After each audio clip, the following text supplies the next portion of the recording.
Assalamualaikum warahmatullahi ta'ala wabarakatuh, teman-teman. Kembali lagi di Almantik Reaction. Kalian pernah nonton Ipar Adalah Maut nggak? Aku mau, Mas. Yes, aku mau, Mas. Kita mau ngapain di sini, Mas? Kalau kamu nggak mau, kita pulang aja. Aku mau, Mas. Mas, yes, aku mau, Mas. Masih ingat nggak dengan kejadian itu? Masih ingat dengan kejadian apa namanya tuh?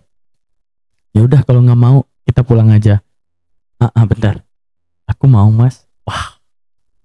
Drama yang paling fenomenal di televisi Indonesia yang diperankan oleh Devina Karamoy.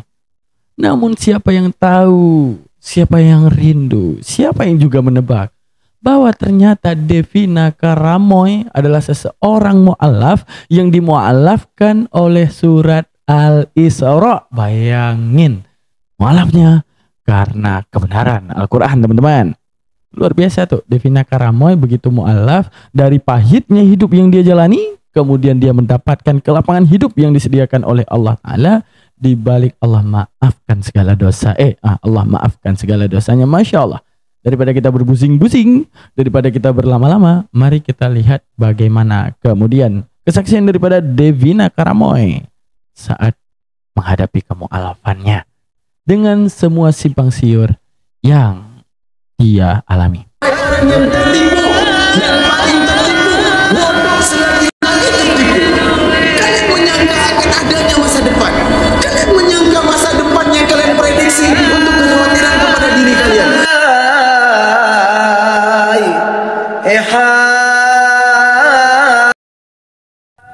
Oke, teman-teman, are you ready? Kita mulai sang idola kita Devina Karamoy. Inilah kesaksiannya. Dia mau.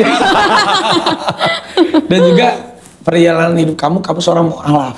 Iya. Tadinya agamanya Kristen. Kristen, terus akhirnya kamu masuk Islam di tahun berapa? 2019. 2019? Iya. Itu keinginan sendiri atau ya kan ada yang memang ikut orang tua atau akhirnya ada perjalanan spiritual sendiri? Aku sendiri kebetulan, Kak. Iya? Jadi kakak adik aku kan juga mualaf juga. Dan Oh, kakak adik semua? Iya. Kakak kamu juga? Iya. Masya Allah, dari satunya mu'alaf dia hingga akhirnya diikuti oleh saudaranya. Wah, Masya Allah, keren. Kamu juga? Iya. Mama aku juga. Mama kamu juga? Iya. Gimana cerita proses Wah, semua itu? panjang sekali.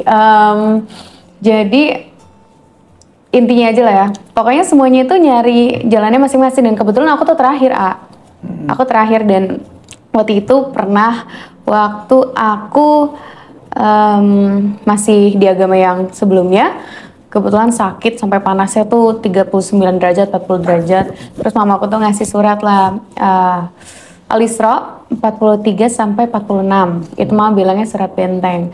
Dan waktu itu kan aku nggak bisa ngaji ya, jadi baca Latinnya aja. Setelah itu Wait, teman-teman. Berarti duluan mamanya mu'alaf dong. Mamanya yang mensuguhkan dia Al-Isra.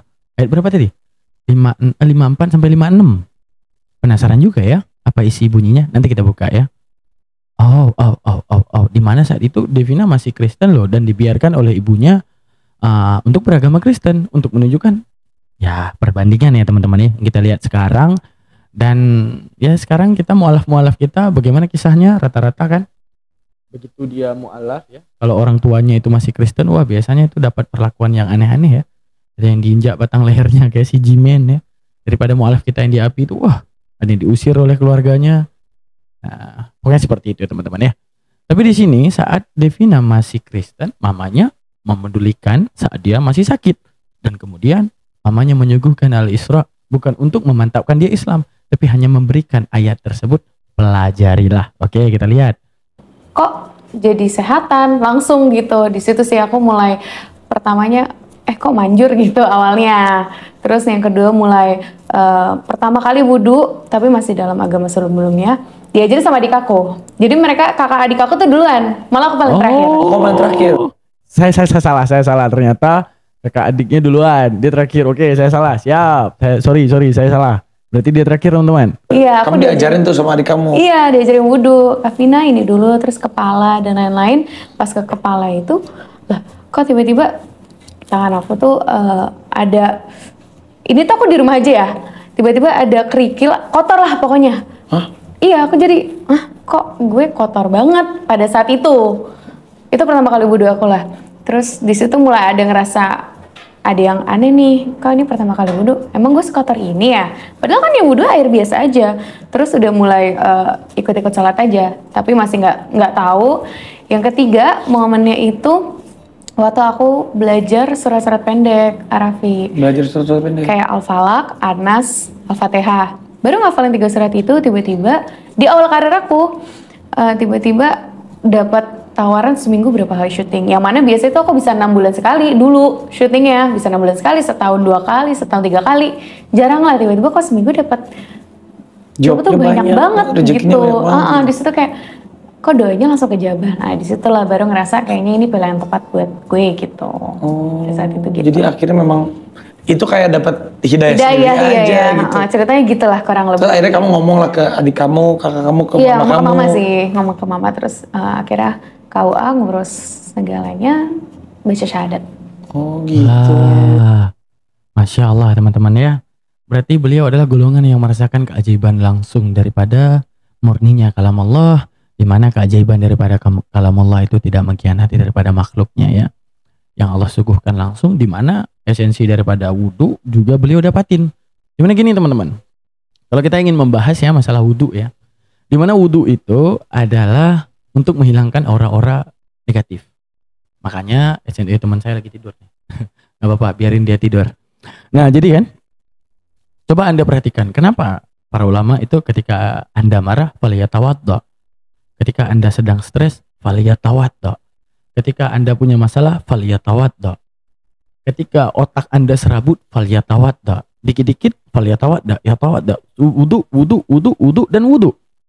Dan bahkan sebelum Anda memasuki waktu sholat, ya, di mana hukum wudu tadinya sunat, tapi wudu menjadi syarat Anda masuk sholat. Dan Allah faliyatawadda saat itu, untuk kemudian kamu berwudu sebelum sholat, itu apa sih gunanya? Sekarang ini bagi kita yang Islam, sekarang coba Anda pikirkan. Ternyata setelah diriset, air itu ya, untuk beberapa titik, dia dapat menghilangkan hawa-hawa negatif dan membaurkannya kepada hawa-hawa yang positif.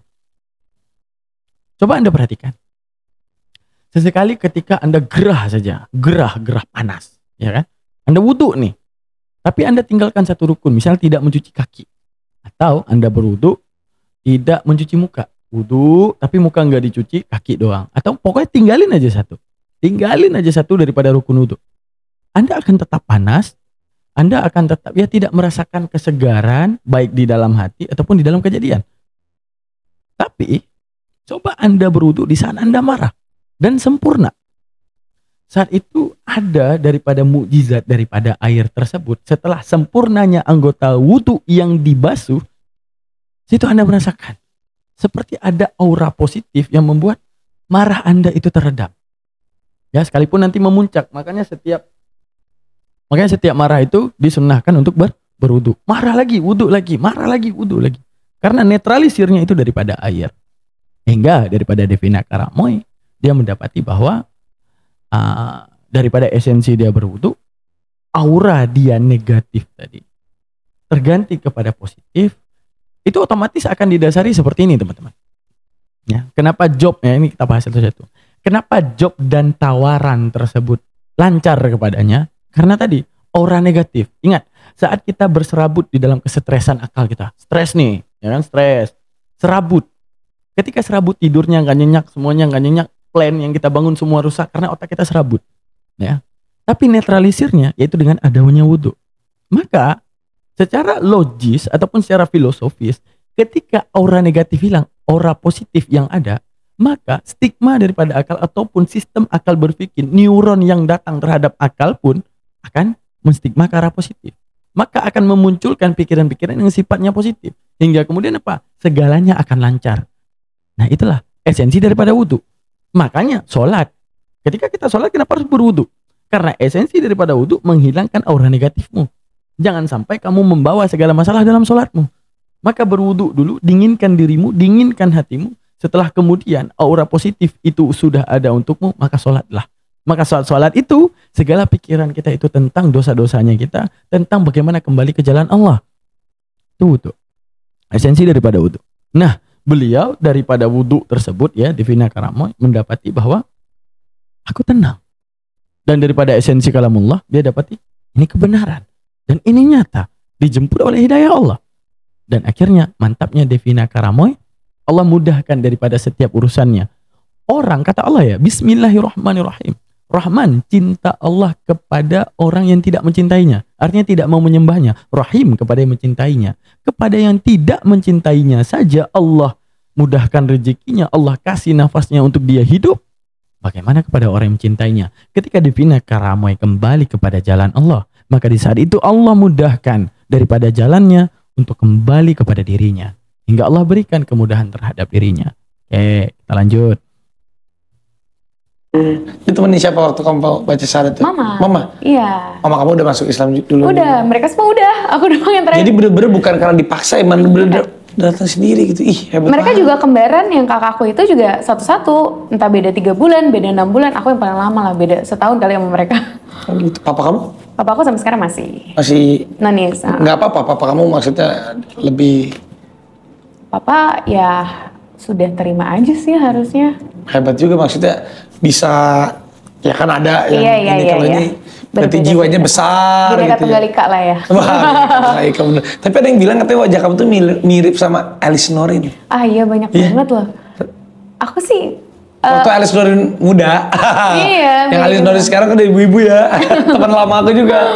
kemarin sempat nonton juga sama Kak Elis. Terus pas nonton baru tuh ngerasa Ya kan mirip gak sih gue? mirip. Karena kalau lihat di foto doang kan emang nggak kan akunya, cuman emang mostly tuh komen-komen pada Ya, mirip Elis Norin kecil, Elis Norin. Kalau syuting juga kadang tuh di OP-nya atau apa, ih ini mah Elis Norin banget, bla bla bla bla gitu. Akhirnya kemarin ketemu tuh gara-gara netizen pada komen-komen. Akhirnya ketemu kan? Ketemu ngonten bareng akhirnya.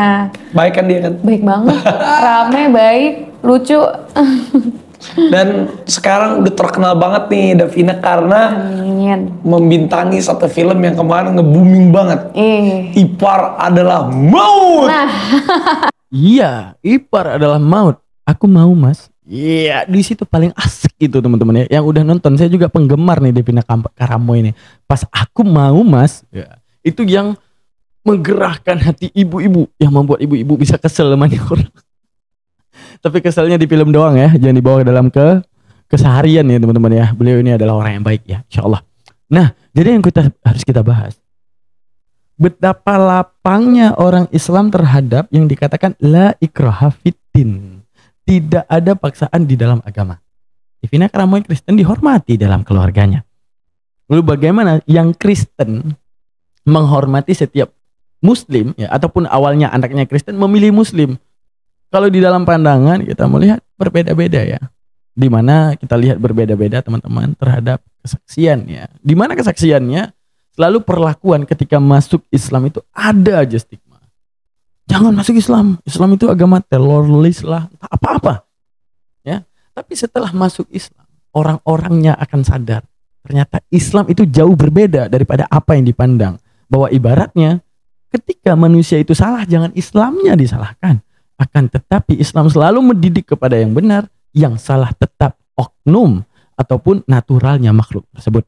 Kita melihat Devina Karamoy Kristen dimaklumi oleh keluarganya dan tidak dipaksa. Seharusnya diusir dari rumah ataupun dipaksa. Kamu harus Islam. Adik-adikmu semua udah Islam. Kenapa kamu tidak Islam? Kan gitu. Kita lihat daripada kesaksian daripada orang yang masuk Islam tapi keluarganya Kristen ya. Ya, apalagi saya di APII. Kesaksiannya semuanya tentang saya takut keluarga saya. Saat kita berbicara tentang rasa takut dengan keluarga saya, bukankah gini? Kenapa kamu nggak ngomong dengan keluarga yang Kristen tersebut? Yesus bawa ajaran kasih kan? Ya, Yesus juga mengajarkan kasihanilah musuhmu kan? Ya, saya anak mama bukan? Saya anak mama. Saya anak papa bukan anak papa. saya bukan musuh dong. Musuh saja apa namanya itu disuruh kasihani, bagaimana saya yang anak kamu? Sadar sadar ya.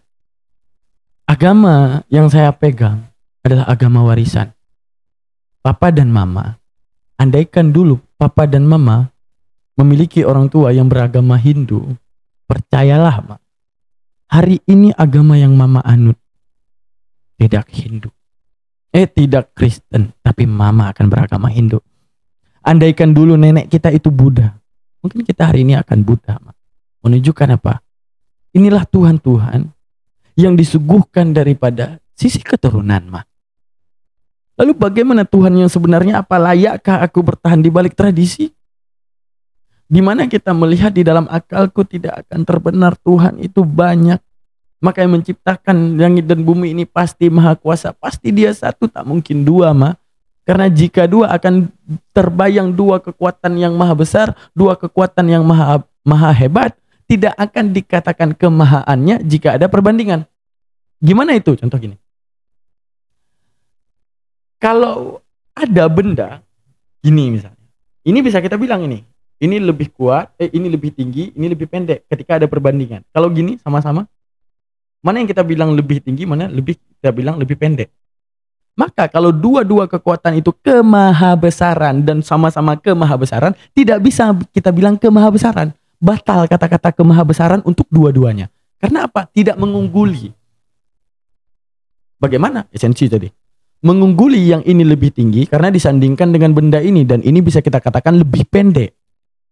Oke?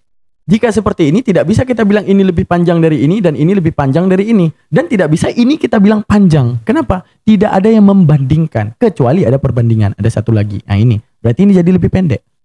Oke. Kalau tidak ada ini, apakah ini panjang? Tidak bisa kita katakan. Apakah ini pendek? Tidak bisa katakan. Karena sama-sama setara. Lalu esensi kemahaan. Arti kemahaan, kemelampauian. Ketika dua kekuatan yang maha tinggi itu ada, maka tidak akan kita katakan maha untuk keduanya. Karena apa? Tidak ada perbandingan. Lalu yang menciptakan langit dan bumi ini wajib satu karena menunjukkan esensi kemahaan. Karena dibandingkan kepada makhluk. Makhluk lemah. Maka Allah maha kuat. Kenapa bisa? Karena dibandingkan dengan makhluk. Lalu jika Tuhan dibandingkan dengan Tuhan, maka tidak ada kemahaannya. Batal karena kesetaraannya. Itu konsekuensi logik. Maka wajibnya Tuhan itu satu. Maka Pak, izinkan aku mencari siapa pencipta langit dan bumi. Setelah kemudian dipahami, setelah kemudian dia tahu, setelah kemudian dia mencari, maka kita itu harus membuka jalur kasih yang sangat besar. Yaitu jalur kasih di mana? Aku ingin memeluk Islam. Aku tidak mendapati dalil di dalam akalku dan konsekuensi logikku manusia itu bisa disembahkan. Maka izinkan aku berpaling dari Yesus dan menganggapnya sebagai Rasul yang mulia yang datang memberitahukan firman Tuhan, yang datang memberitahukan tentang siapa Tuhan yang sebenarnya.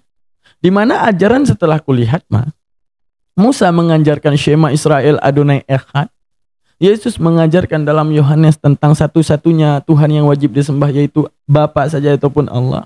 Nabi Muhammad mengajarkan wa ilahukum ilahu wahid, mengajarkan kepadaku tentang satu Tuhan. Dan itu akalku mengkonfirmasi. Aku percaya Islam ini bukan karena Nabi Muhammad, tapi kebenaran itu muncul di otakku dan aku tidak bisa membantah itu. Di mana aku lihat tidak ada konsekuensi yang namanya Tuhan itu dapat melahirkan. Dan di mana konsekuensi akalku tidak akan bisa menerima Tuhan yang dilahirkan.